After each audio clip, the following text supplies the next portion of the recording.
Jour 2. De bon matin, la prêtresse de l'information locale au centre névralgique du village, le café P2, avait débuté précocement son activité quasi institutionnelle, les contrôles d'autochtonie. L'établissement, si au bord de la départementale, se voyait ainsi véritable carrefour de civilisation, faisant se côtoyer clients de passage et natifs.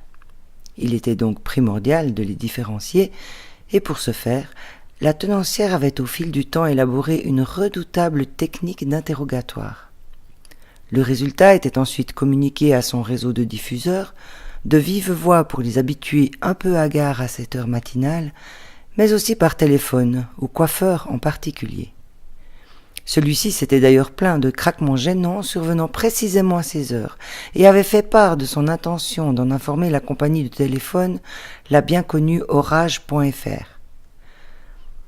Au même moment, l'ancienne crémière, Entréhi, surnommée Rambi par la nouvelle génération, déboucha avec sa voiture dite sans permis. En fait, c'est la conductrice qui n'en a pas la voiture.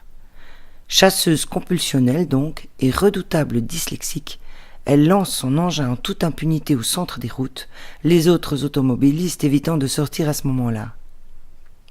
Rambi freina brutalement sur le parking du café et, laissant comme à l'accoutumée tourner le moteur, entra engloutir son premier bicard, déjà versé au comptoir, comme chaque matin, et s'enquit d'inespérée rupture de la routine. Puis, sans un mot, reprit toute la route. Plus au nord, le réfugié économique suisse, comme chaque matin, œuvrait à lancer le moteur de sa piscine, ou plutôt de le débloquer de sa tétanie bruyante, comme s'il restait coincé. Il multipliait ainsi, presque comme un jeu, les arrêts mis en marche, jusqu'au vrombissement libérateur. Pendant ce temps, à 6000 kilomètres de là, au quartier général de la NSA dans le Maryland, le bureau du jeune Wilbur Knothead vient de s'illuminer. Il est 3 heures du matin. Il met en route ses puissants appareils, analysant les signaux captés par les énormes antennes de NSA. Il regarde se dérouler les chiffres et les lettres vomis par l'intelligence artificielle à laquelle il a demandé conseil. Et les algorithmes arrogants ont tranché. Il y a bien de l'activité humaine et codée en plus. Inconscient de l'heure, Knothead s'engouffre dans le bureau du chef qui justement passait par là, rentrant d'un karaoké échangiste pour mettre une veste sans ketchup avant de rejoindre le domicile conjugal.